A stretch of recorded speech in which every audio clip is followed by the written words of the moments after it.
Stitches of love we weave and sew. In this online world we come to grow. Mom and Pop Quilt Shop, where hearts align. Let's embrace the craft and let our souls shine. Hey everyone, welcome to Weekend Project. I'm Laura Lynn of the Mom and Pop Quilt Shop, and we're very happy to see you here today. Today we're going to work on a quilted casserole carrier. Now, it is like potluck season coming in. We got May 4 weekend coming up, which is a Canadian holiday up here. And there's always gatherings and parties and so on and so forth. So this is a great carrier. It's hard to carry those big dishes with one hand. So if you make a little carrier, it certainly makes it a whole lot easier. Okay. So we have some 1-inch webbing here. That's 80 inches. That's to make a nice big loop of it. You could, of course, use fabric, but I would probably put some stabilizer in there, or maybe even some batting just to give it a little bit of strength and stability. So I use this one out of some orphan blocks because I always like to have a challenge to myself, and it's using all those orphan blocks or extra blocks left over from projects or what have you. So I happen to use some orphan blocks to make this one. So it is a little bit bigger than the other one that we're going to make today, but of course you can adjust it to whatever sizes your casserole dishes are or roasting pans. I may try to make mine big enough so it would actually fit like a roasting pan as well, right? So we have some Velcro that'll close on both sections here, but you don't necessarily have to have Velcro. If you don't like Velcro, don't like the sound of Velcro, there's also this like little button and elastic or string idea where you're putting two buttons next to each other, and then you just take a string or an elastic or whatever, and you just kind of wrap it around each of those buttons to keep it in place, and that'll keep it closed without having to, you know, pop up on you or anything like that. So if you don't like Velcro, you don't have to use Velcro, okay? You can find other ways, even just little fancy little ties or something, right? Okay, so those are their little like sections where they're going to overlap. That's your top and your bottom, or your, I guess your flap and flap, whatever. And then your side bits here too. So and there and that. So, and what I did is to stabilize the bottom, I put one of my recyclable like cutting mats that, you know, I don't necessarily use all the time, but if you wanted to get like a little cutting board from the dollar store or something like that, that could definitely be like a stabilizer for your bottom, especially if you're using like tin foil ones to do your transporting of your casserole dishes or whatever. That would definitely want to toughen up the bottom for that one, okay?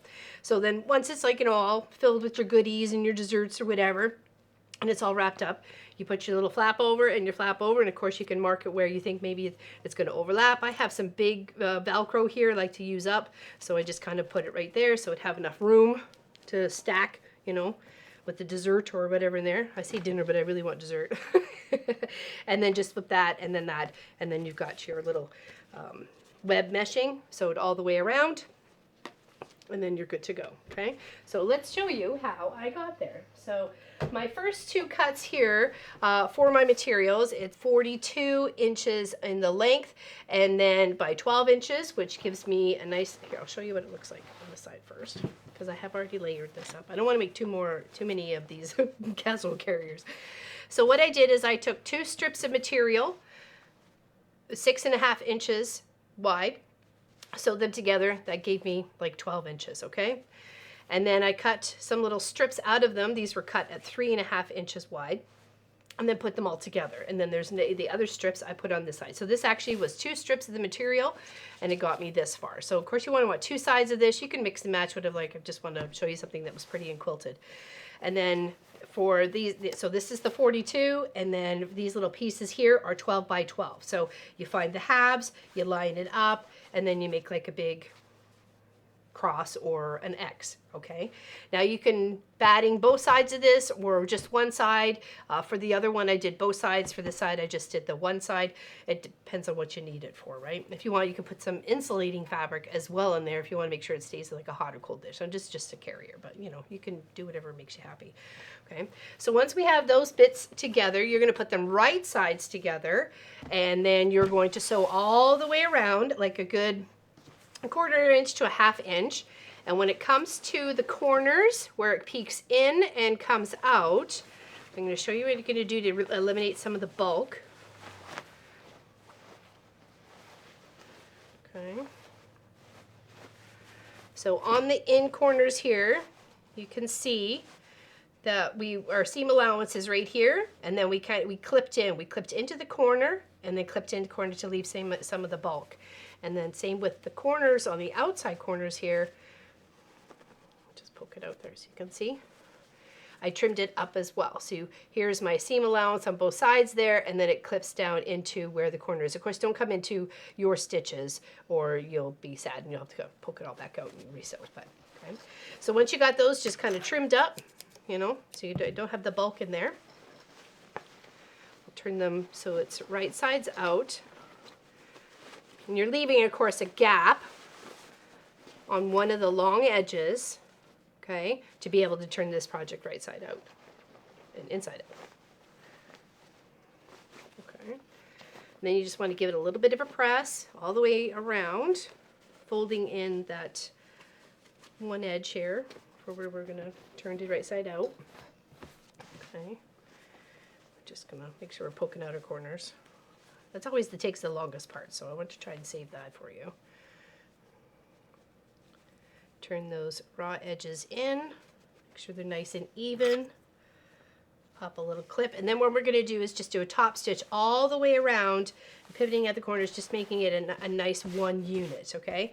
And you, like I said, you can decide whether you want to use Velcro bits or you want to use the little button and string or elastic method, whatever is your favorite as a nice little closure, right? Okay. All right, so let's do a top stitch all the way around. And I have my stitch at it's nice. It's a nice big stitch. Let's say like 4. Okay. If you're all having a great day so far, the weekends have turned mostly rainy. Oh, I think I'm gonna run out of thread here. Darn it. It's okay. I got it. Okay. And of course, if you want, you can quilt these 2 pieces together. I don't think it's really necessary because when you add either the button or the Velcro, it's going to attach the 2 pieces together anyways. Just want to scoop past just a little bit so when we go to do the pivot and turn, we have the proper seam allowance on that side, on this side too. Just want to keep things nice and consistent. Just gives a professional touch.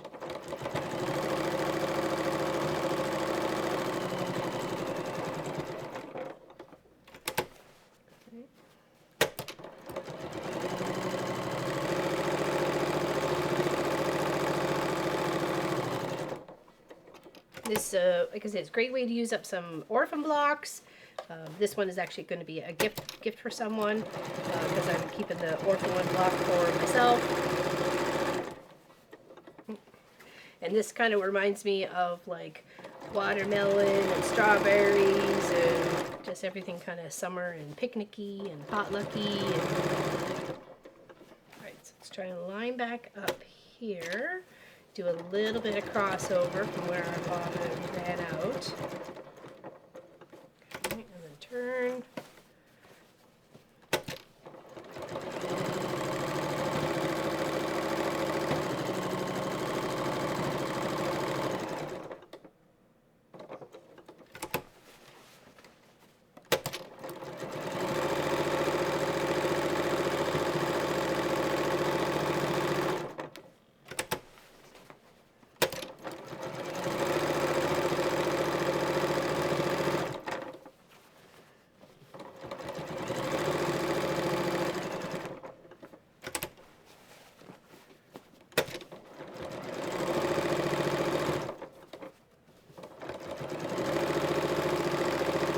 Ironing this all nice and flat definitely helps it to stay together better and looks nicer.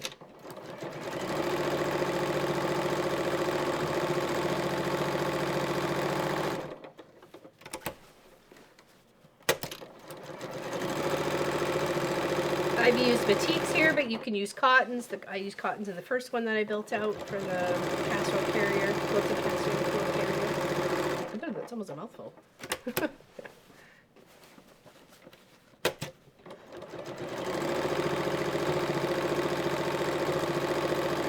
Making a nice, beautiful wrap for your gift. You know, the gift of food, which is the best gift. A couple little threads there. All right, okay. Now, for when we want to put on our webbing, sorry. It's going to be the small ones first, then the big ones. Okay, the big ones go first. So you want to make sure that when the big flaps are crossed, you want your webbing to come up on either side of that knot. On the short sides, we want the long sides. Oops. So here I have my webbing. It is 1 inch by 80 inches, and I did cut it, and then I melted it a little bit with some with the flame to melt it just a smidge so it's not going to fray. Now, when you lay this out, you want to make sure you, for one, are not making a kink in it or a fold or a loop or anything. It's nice and straight. You want to overlap it just a smidge. Put a little clip in there, and then you're going to put it underneath your machine to just kind of do like a little square, little cross in there just to keep those two pieces together. When you go to lay it out on your project, you want to, of course, be going to the back side. So let's lay this out. So we can, okay, and it's going to be, the long flaps are going to come over that way. So it's going to sit on these sides. Okay, and then you just kind of want to pick a nice medium spot right in the middle. So I've got these 2, 4, 6, 8 squares here. So if I kind of go on the outside edge by this and by this, so it's like 2 inches from where that meets, and you just want to stitch down in the bottom part itself. Okay, so just from like here and here, here, and here. Okay, and that's how we're just going to do a little that way and that way. Okay, so let's just do that. So first we want to make sure these are together. Oops, why did I do that? Okay, so let's do that. And you would probably do this with more matching thread than just white or this green that I have.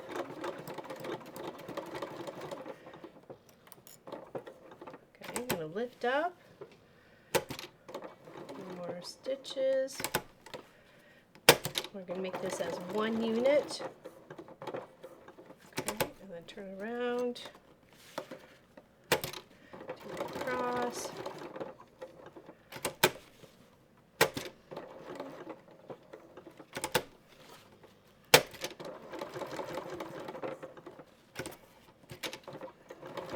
There we go. That is not coming apart. Okay.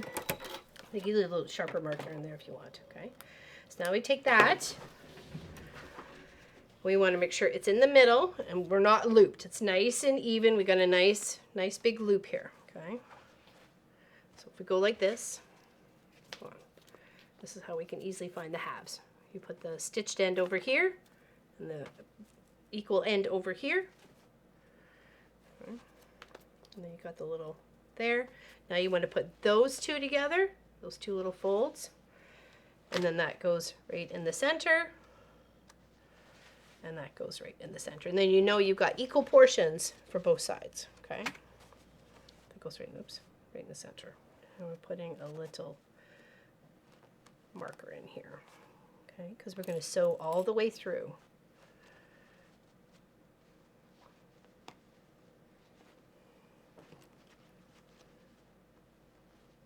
But you just want to do like a rectangle. You don't want to go far beyond the center part that the casserole dish is just going to sit on, okay? So this is about 2 inches in from the side, and we pretty much go follow it almost to where it curves up, okay? And we'll do a little stitch there. And then pretty much our project is done. Okay. My stitch down. You could do a little zigzag too if you like to give it enough stability, but just a regular 2.4 stitch should be just fine. Stick close to the edge. Don't sew over your pins. Make sure you lift up and shift your project. When you stop, make sure your needle is down so you're not going to lose your placement. Pin over just a smidge here. Stop just shy of the edge. Lift our foot.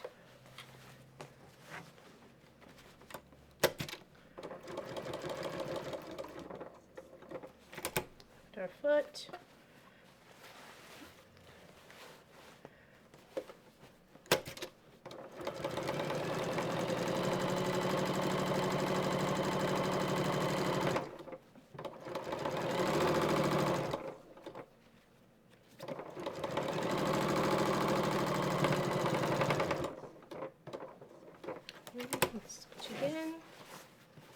just top it off at the top here to secure it. Back stitch and cut. Do the same on the other side. So make sure we're not caught up on anything else here.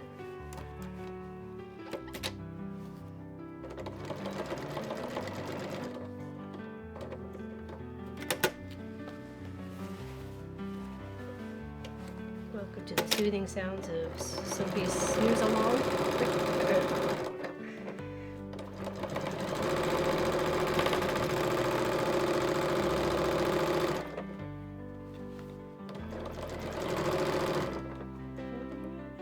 Lift our foot. Our needles on our pincushion there.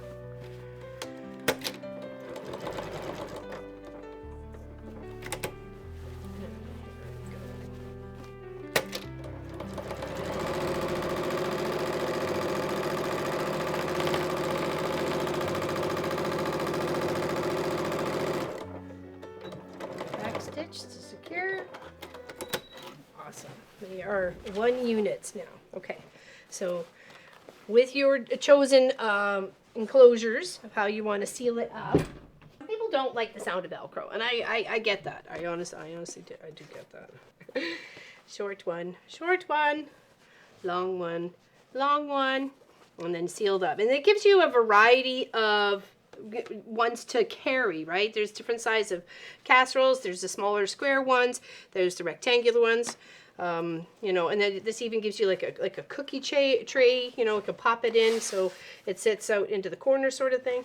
And then, you know, one of these has a little stabilizer, especially if you got one of those the foil trays that you're going to be using. So, I hope you make yourself a little quilted casserole carrier with your fabrics. Thanks for hanging out with me today. Don't forget to like and subscribe if you enjoyed this content. And we'll see you on the next one, okay? I'm going to trim some threads. It's always threads. Be good. Stay out of trouble. And we'll see you soon.